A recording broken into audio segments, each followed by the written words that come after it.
Hello guys, nalang ko itulo guys no kung unsay ipang-apply nako sa akong mga kids. Ni siyang bushwa, plant vitamin og sayang. Nga barato ko ra ni kayo guys. Manang suwira jud ko ninyo kay epektibo gyud kaayo ni. Nya kani siyang bushwa para ni siya sa dangan niya. Ug gamit mo aning tulo guys na man mo mabasa kung kapila mo apply sulod sa kasemana ug unsaon po pagtimpla. Ug kato pong complete importante pud kay ito katong 14-14. Yes, so hira gid ko niya guys kay tinuod epektibo jud kaayo niya. Nga ako mga orchids no nakaabot jud 700 ka haligi akong gipalibot sa balay mo na akong gikural guys. Yan.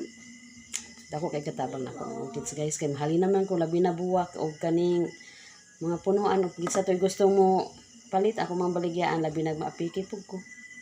Di ako mapalit kung halinan ko. Labi na sa kusina. Natay malungag pa. Manaswira jud ko niyo guys.